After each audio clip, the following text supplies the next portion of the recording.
ನಮಸ್ಕಾರ. ನನ್ನೆಲ್ಲ ಆತ್ಮೀಯ ಸಹೋದರರಿಗೆ ಕಾರಣಾಂತರಗಳಿಂದ ಕಾರ್ಯಕ್ರಮವನ್ನು ಮಾಡಲಿಕ್ಕಾಗಿಲ್ಲ.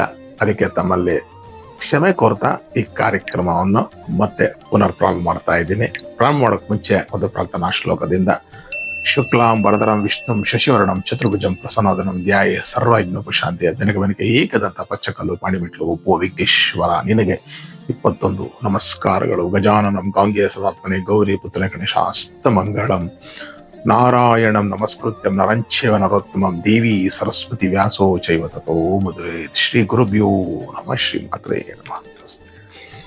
ಸ್ನೇಹಿತರೆ, ಈ ಕತೆ ಮಹಾಭಾರತದ ಒಂದು ಅವಿಭಾಜ್ಯ ಅಂಗ. ಆದರೆ ಈ ಕತೆ ಮಹಾಭಾರತದಲ್ಲಿಲ್ಲ. ಕೆಲವೊಂದು ಕಥೆಗಳು ಪದ್ಮಪುರಾಣದಲ್ಲಿ, ಮತ್ತೆ ಈ ಕತೆ ನಾನು ತೆಗೆದುಕೊಂಡಿರೋದು ಸ್ಕಂದ ಪುರಾಣದಲ್ಲಿ, ಕೌಮಾರಿ ಖಂಡದಲ್ಲಿ ಸಿಗುತ್ತೆ. ನನಗೂ ಈ ಕತೆ ಓದಿದಾಗ ಆಶ್ಚರ್ಯಿಸ್ತು, ಯಾಕೆ ಈ ಮಹಾಭಾರತದಲ್ಲಿ ಈ ಕತೆ ಬರಲಿಲ್ಲ ಅಂತ. ಆದರೆ ಸ್ನೇಹಿತರೆ, ಈ ಕತೆ ಎಷ್ಟು ವೈಶಿಷ್ಟ್ಯವಾಗಿದೆ ಅಂದ್ರೆ, ಭೀಮ ಯಾರ ಹತ್ರನೂ ಸೋಲಿಲ್ಲ. ಅವನಿಗೆ ಒಂದೊಂದು ಬಾಹುನು 10,000 ಆನೆಗಳ ಬಲ ಇತ್ತು. ಅವನ್ನ ಇಡೀ ಮಹಾಭಾರತದಲ್ಲಿ ಜಯಿಸಿದವರೇ ಇರಲಿಲ್ಲ. ಆದರೆ ಒಬ್ಬ ಜಯಿಸ್ದ. ಯಾರವನು? ಅವನು ಸ್ವಯಂ ತನ್ನ ಮೊಮ್ಮಗನೇ ಆಗಿದ್ದ. ಯಾರವನು? ಅವನಿಗಿದ್ದಂಥ ತಾಕತ್ತೇನು, ಮತ್ತೆ ಯಾವ ದೇವಿನ ಆರಾಧಿಸಿ ಆ ಶಕ್ತಿ ಪಡೆದಿದ್ದ. ಕೊನೆಗೆ ಅವನು ಮಹಾಭಾರತ ಯುದ್ಧದಲ್ಲಿ ಬಂದು ಅವನು ಪ್ರತಿಸ್ಪರ್ಧೆಗೆ ನಿಂತ. ಇಲ್ಲ, ಯುದ್ಧದ ಪ್ರಾರಂಭದಲ್ಲೇ ಶ್ರೀಕೃಷ್ಣ ಭಗವಾನರ ಕೈಯಲ್ಲಿ ಹತ ಆದ. ಏನಿದ್ರೆ ಕಾರಣ ವಿಶೇಷ ತಿಳ್ಕೊಬೇಕಾ? ಈ ನನ್ನ ಕಥೆನ ಎಲ್ಲೂ ನೀವು ಸ್ಕಿಪ್ ಮಾಡಿದ್ರೆ ನೋಡಿದ್ರೆ ಪ್ರತಿಯೊಂದು ನಿಮಗೆ ಸಂಪೂರ್ಣವಾಗಿ ಅರ್ಥ ಆಗುತ್ತೆ. ಸ್ನೇಹಿತರೆ,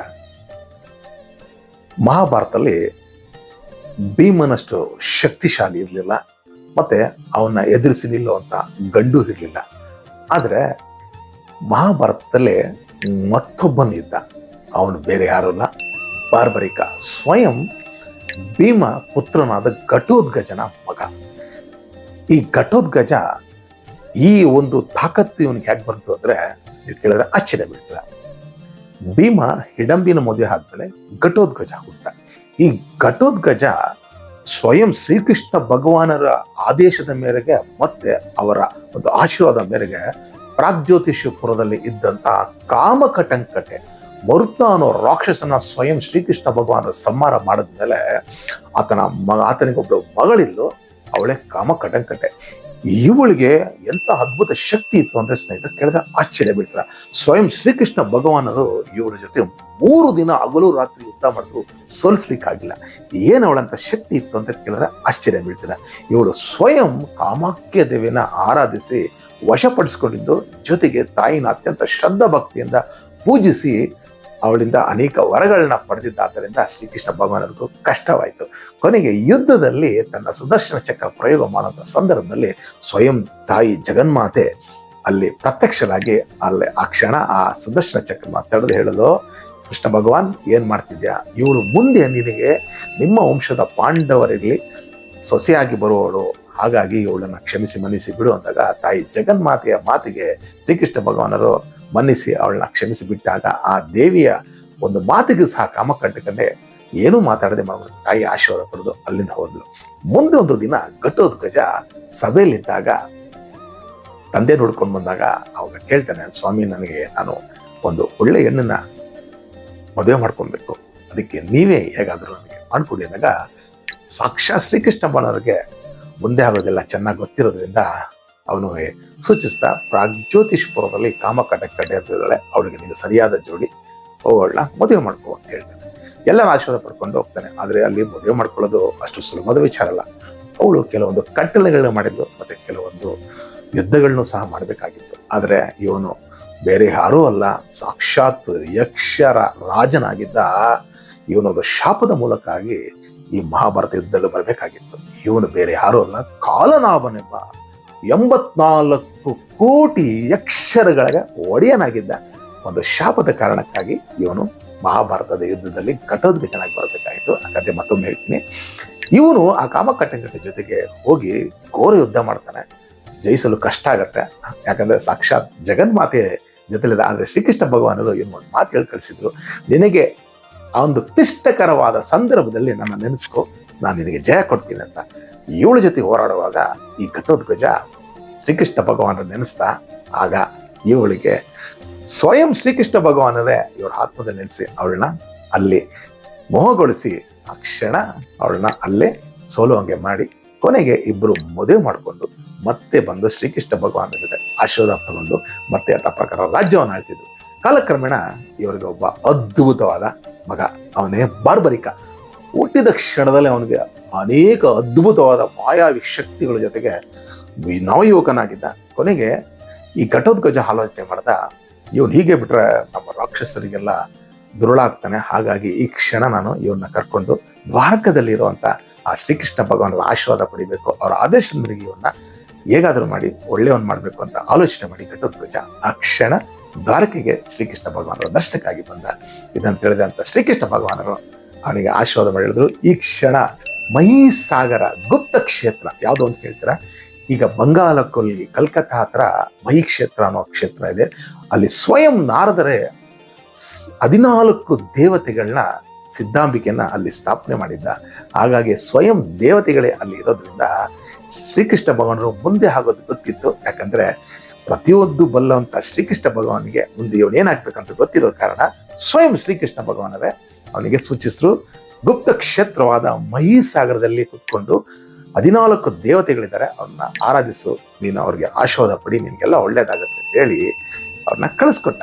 ಅಲ್ಲಿಂದ ಹೊರಟಂತ ಈ ಬಾರ್ಬರಿಕ ಸತತವಾಗಿ 3 ವರ್ಷಗಳ ಕಾಲ ದೇವಿಯನ್ನ ಅತ್ಯಂತ ಶ್ರದ್ಧ ಭಕ್ತಿಯಿಂದ ಆರಾಧಿಸಿ ಅವನು ಆ ದೇವಿಯಿಂದ ವರಗಳನ್ನ ಪಡೆದ. ಏನಂದ್ರೆ ಈ ಭೀಮನಿಗೆ ಗೆದ್ದಿದ್ದು ಒಂದೊಂದು ತೊಳೆದಲ್ಲಿ 10,000, ಆದರೆ ಈ ಬಾರ್ಬನಿಗೆ ಗೆದ್ದಿದ್ದು ಕೇಳಿದ್ರೆ ಆಶ್ಚರ್ಯ ಬೀಳ್ತಾರ, 1,00,000 ಆನೆಯ ಬಲ ಇತ್ತು ಒಂದೊಂದು ತೊಳಲ್ಲಿ.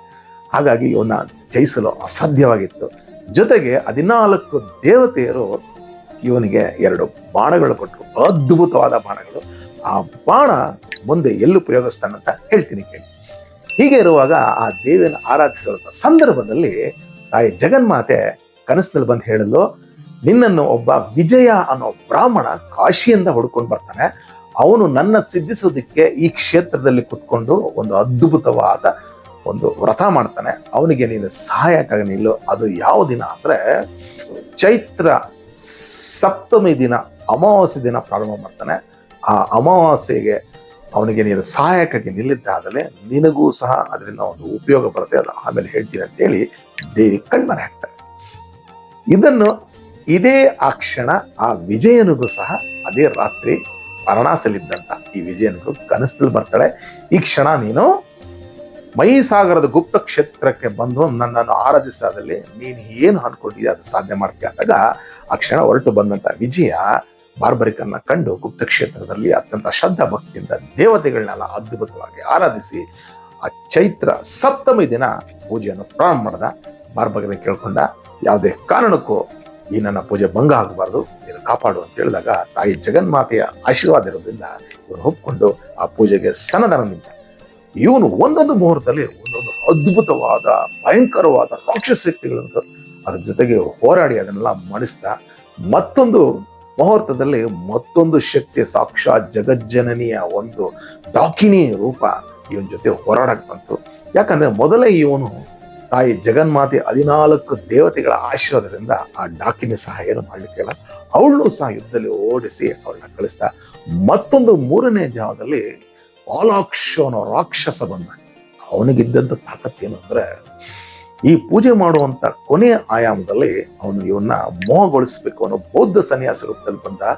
ನೀವು ಇದು ಅಗ್ನಿ ಹಾಕ್ತಿದ್ದೀರಾ, ಇಷ್ಟು ಪ್ರಾಣಿಗಳು ಮತ್ತೆ ಕ್ರಿಮಿಗಳು ಸಾಯ್ತದೆ, ನೀವು ಮಾಡ್ತಾ ತಪ್ಪು ಅಂದಾಗ ಅದನ್ನು ಗ್ರಹಿಸ್ತಂತ ಈ ಬಾರ್ಬರಿಕ ಅವನನ್ನು ಸಹ ಯುದ್ಧದಲ್ಲಿ ಆಹ್ವಾನಿಸ್ತಾ, ಇವನು ಆಹ್ವಾನಿಸ್ತಲೇ ಅವನ ಜೊತೆ ಹೋರಾಡಕ್ಕಾಗದೆ ಅವನು ಓಡೋಗಿ ಒಂದು ದೊಡ್ಡವಾದ ಬಿಲ್ಲು ಸೇರ್ಕೊಂಡ. ಅಲ್ಲಿ ಎಷ್ಟು ಜನ ರಾಕ್ಷಸರಿಂದ ಕೇಳಿದ್ರೆ ಆಶ್ಚರ್ಯ ಬೀಳ್ತಾರೆ, 9 ಕೋಟಿ ರಾಕ್ಷಸರಿಂದಲೂ ಇವನು ಒಬ್ಬನೇ ತಾಯಿ ಜಗನ್ಮಾತೆಯ ಆಶೀರ್ವಾದದಿಂದ ಅವ್ರನ್ನೆಲ್ಲರನ್ನು ಕ್ಷಣಾರ್ಧದಲ್ಲಿ ಸಂಹಾರ ಮಾಡಿ ಮೇಲೆ ಬರುವಂತ ಸಂದರ್ಭದಲ್ಲಿ ನಾಗಲೋಕ ಕಂಡು ಆ ನಾಗಲೋಕದಲ್ಲಿ ಸಾಕ್ಷಾತ್ ಆದಿಶೇಷನೇ ಒಂದು ಅದ್ಭುತವಾದ ಒಂದು ತುಂಬಾ ಅಂದ್ರೆ ಅದರಲ್ಲಿ ಅನೇಕ ರತ್ನ ವೈಜ್ರ ವೈಡೂರ್ಯಗಳೆಲ್ಲ ತುಂಬಿರುವಂತ ಅದ್ಭುತ ಲಿಂಗ ನೋಡಿ ಪಳ ಹೊಳಿತಾ ಇದ್ದಲ್ಲಿ ನಾಗಕನ್ಯರು ಪೂಜೆ ಮಾಡ್ತಿದ್ರು. ಅದನ್ನ ನೋಡಿದಂತ ಈ ಪಾರ್ವರಿಕ ಕ್ಷಣ ಅಲ್ಲಿ ಹೋಗಿ ಅವ್ರಿಗೂ ನಮಸ್ಕಾರ ಮಾಡಿ ಯಾವ ರೀತಿ ಸ್ಥಾಪನೆ ಮಾಡಿದ್ದು ಅದ್ಭುತ ಲಿಂಗ ಅಂತ ಅವನು ಅನೇಕ ಪೂಜೆ ಮಾಡಿ ಕೇಳಿದಾಗ ಸಾಕ್ಷಾತ್ ಆದಿಶೇಷ ಸ್ಥಾಪನೆ ಮಾಡಿದ್ರಿಂದ ಅಲ್ಲಿ ನಮಸ್ಕಾರ ಮಾಡಿ ನಾನು ಕೇಳಿದಮ್ಮ ನಾನು ಭೂಲೋಕಕ್ಕೆ ಹೋಗ್ಬೇಕು ದಾರಿ ತೋರಿಸಿ ಅಂದಾಗ ಅವ್ರು ತೋರಿಸಿದ್ರು ಈ ಜಾಗ ಇದು ಸಾಕ್ಷಾತ್ ವಾಸುಕಿ ಮಾಡಿರೋದು, ಇದು ಭೂಲೋಕಕ್ಕೆ ಹೋಗೋಕೆ ನೀವು ಒಳ್ಳೇದಾಗ್ಲಿ ಹೋಗು ಅಂದಾಗ ಅವ್ರ ಆಶೀರ್ವಾದ ಬೇಲ್ ಬರ್ತಾನೆ.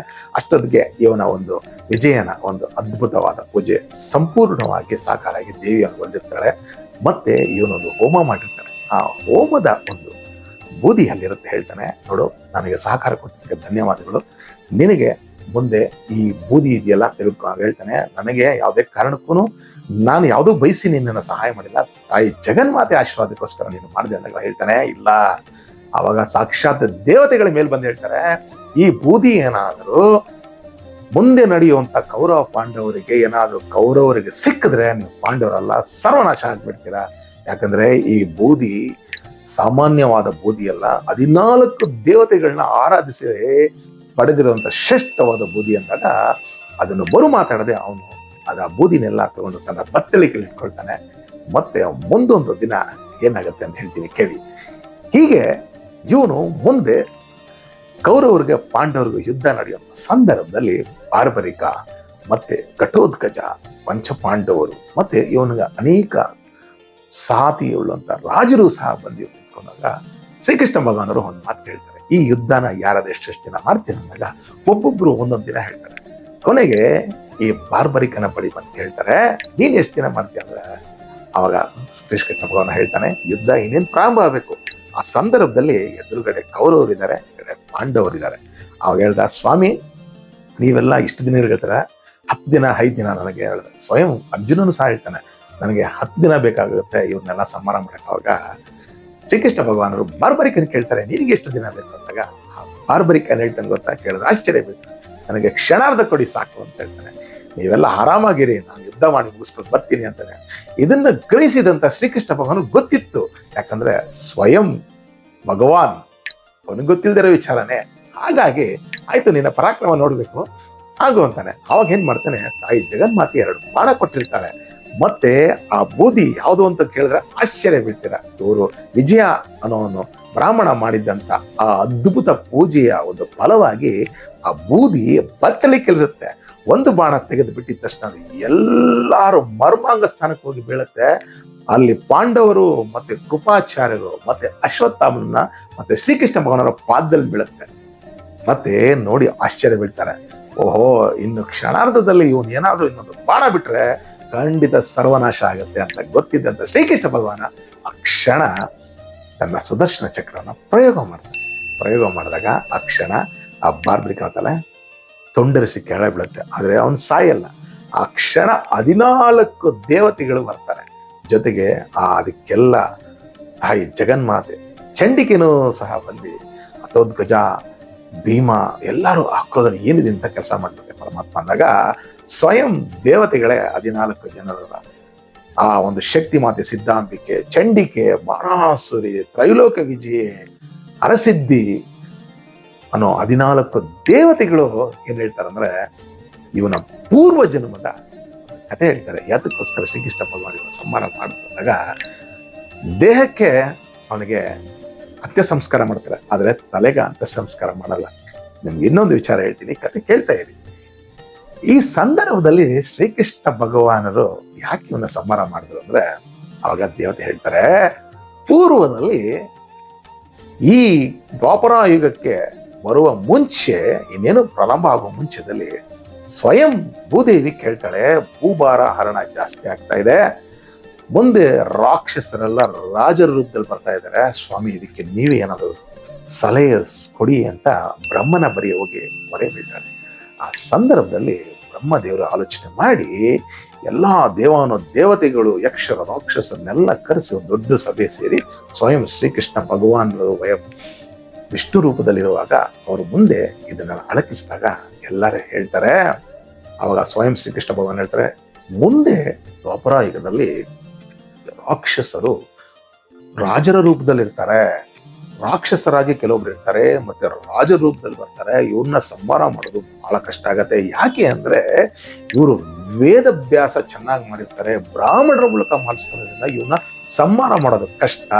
ಹಾಗಾಗಿ ನೀವೆಲ್ಲರೂ ಒಂದೊಂದು ಅವತಾರ ಎತ್ತಿ ಈ ಭೂಮಿ ಮೇಲೆ ಬನ್ನಿ ಅಂತ ಹೇಳಿ ಅನೇಕ ಯಕ್ಷರು, ಗಂಧರ್ವರು ಎಲ್ಲರೂ ಬರುವಂತ ಸಂದರ್ಭದಲ್ಲಿ ಅಲ್ಲೇ ಒಬ್ಬ ಸೂರ್ಯ ವರ್ಚಸ್ಸು ಅನ್ನೋ ಮತ್ತೊಬ್ಬ ಯಕ್ಷ ರಾಜ, ಅವನು ಸಹ 84 ಕೋಟಿ ಯಕ್ಷರಿಗೆ ಒಡೆಯನಾಗಿದ್ದವನು ತನ್ನ ಅಹಂನಿಂದ ಹೇಳ್ತಾನೆ, ಇದಕ್ಕೆಲ್ಲ ನೀವು ಯಾಕೆ ಸ್ವಾಮಿ, ನಾನೊಬ್ನೇ ಹೋಗಿ ಭೂಭಾರ ಹರಣ ಮಾಡ್ಕೊಂಡ್ ಬರ್ತೀನಿ, ಹಾಗೇನಾದ್ರೂ ನಿಮ್ಮ ಶಪಥ ಇದ್ರೆ ನೀವು ಸಹ ಬರ್ಬೋದು ಅಂತಾನೆ. ಅಲ್ಲೇ ಇದ್ದಂತ ಬ್ರಹ್ಮದೇವರು ಏನ್ ಮಾಡ್ತಾರೆ, ಇದನ್ನ ಕೇಳಿ ಕೋಪ ಬಂದು ಎಲ್ಲೋ ಧೂರ್ತ ಸ್ವಯಂ ಮಹಾವಿಷ್ಣು ಏನ್ ಹೇಳ್ತಿದ್ದಾರೆ ಅವರು ಕೇಳೋದ್ ಬಿಟ್ಟು ನೀನೇ ಮುಂದೆ ನಿಂತ್ಕೊಂಡು ಈ ಭೂಭಾರಣ ಮಾಡ್ತೀನಿ ಅಂತ ಹೇಳ್ತೀಯ, ನಾನೇನು ಕೊಡ್ತಾರ ಶಾಪ, ಮುಂದೆ ದ್ವಾಪರ ಯುಗದಲ್ಲಿ ನೀನು ಬಾರ್ಬರಿಕನಾಗಿ ಹುಡ್ತೀಯ, ಮಹಾಭಾರತದ ಯುದ್ಧ ಪ್ರಾರಂಭ ಪ್ರಥಮ ದಿನನೇ ನೀನು ಶ್ರೀಕೃಷ್ಣ ಭಗವಾನರ ಕೈಯಲ್ಲಿ ಹತ ಆಗ್ತೀಯ ಅಂತ ಹೇಳಿ ಶಾಪ ಕೊಟ್ಟಿರ್ತಾರೆ. ಆ ಶಾಪನೇ ಇಲ್ಲಿ ಆ 14 ದೇವತೆಗಳ ಹೊಡತಿಯಾದ ಚಂಡಿಕೆ ಈ ವಿಚಾರ ಹೇಳಿದಾಗ, ಆದ್ರೆ ಈ ಯುದ್ಧದಲ್ಲಿ ನಿಮ್ಗೊಂದು ಇನ್ನೊಂದು ಆಶ್ಚರ್ಯ, ಈ 14 ಸಿದ್ಧಾಂಬಿಕೆ ದೇವತೆಗಳು ಯಾರಿಗೂ ಕಾಣಿರಲ್ಲ. ಕಾಣೋದು ಪಂಚಪಾಂಡವರಿಗೆ, ಘಟೋದ್ಗಜನಿಗೆ, ಶ್ರೀಕೃಷ್ಣ ಭಗವಾನರಿಗೆ ಮತ್ತೆ ಬಾರ್ಬರಿಕರಿಗೆ, ಮತ್ತೆ ಯಾರಿಗೂ ಅಲ್ಲಿ ಕಾಣುವುದಿಲ್ಲ. ಎಲ್ಲರೂ ನೋಡ್ತಾ ಇರ್ತಾರೆ, ಏನು ಗೊತ್ತಾಗೋದಿಲ್ಲ, ಯಾಕಂದ್ರೆ ತಾಯಿ ಜಗನ್ಮಾತೆಯ ಒಂದು ಮಾಯೆ ಅಲ್ಲಿರುತ್ತೆ.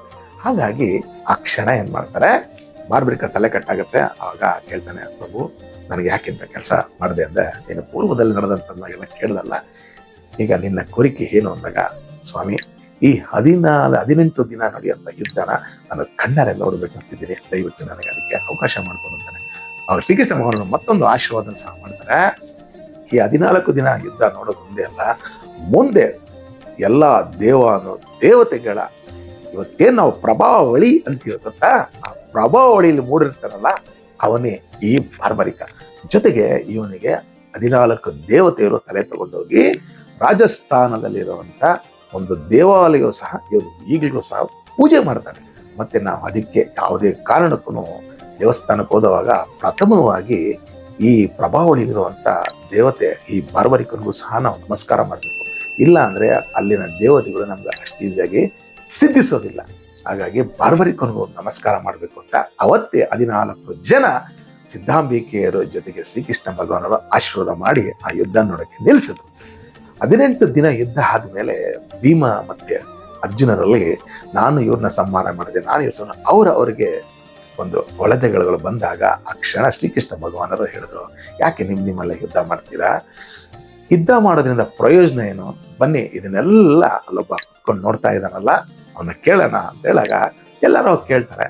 ಅವಾಗ ಹೇಳ್ತಾನೆ, ನನಗೆ ಯುದ್ಧ ಮಾಡುವ ಮುಂಚೆ ಒಂದು ಆತ್ಮ ಕಾಣ್ತಿತ್ತು, 10 ಕೈ 5 ತಲೆ. ಅಂದ್ರೆ ಅದು ಶ್ರೀಕೃಷ್ಣ ಭಗವಾನರು ಹೇಳ್ತಾ ಇದ್ರು ಸಂಹಾರ ಬಿಡುವಂತ, ಅರ್ಜುನ ಬಿಡುವಂತ ಬಾಣದ ಮುಂಚೆನೆ ಅದು ಸಂಹಾರ ಮಾಡ್ತಿತ್ತು, ಆಮೇಲೆ ಒಂದು ಬಾಣ ಕಟ್ಟಿತ್ತು ಅಂತ ಆಶ್ಚರ್ಯ ಆಗತ್ತೆ. ಏನು ಅಂತ ಕೇಳಿದಾಗ ಸ್ವಯಂ ಈಶ್ವರನೇ.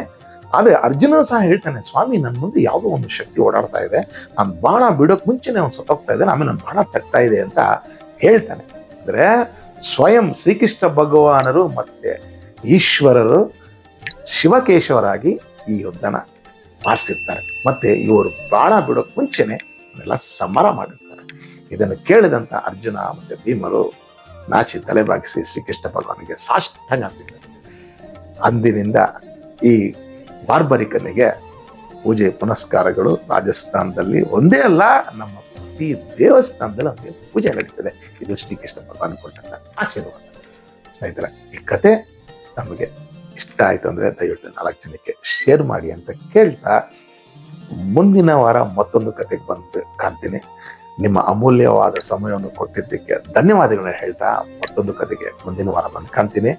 ಅಲ್ಲಿವರೆಗೂ ಸ್ವಸ್ತಿ ಪ್ರಜಾಪಾಲಿ ಅಂತ ಜ್ಞಾನೇನ ಮಾರ್ಗೇಣ ಮಹಿಮೈಷ ಗೋ ಬ್ರಾಹ್ಮಣ ಶುಭಮಸ್ತು ಲೋಕ ಸಮಸ್ತ ಸುಖಿನೋ ಭವಂತು ಸನ್ಮಂಗಳಾನಿ ಭವಂತು ಅಂತ ಹೇಳ್ತಾ ತಮ್ಮೆಲ್ಲರಿಗೂ ಧನ್ಯವಾದಗಳು ಹೇಳ್ತಾ ಕತೆ ಎಲ್ಲ ಮುಗಿಸ್ತಾ ಇದ್ದೀನಿ. ನಮಸ್ಕಾರ.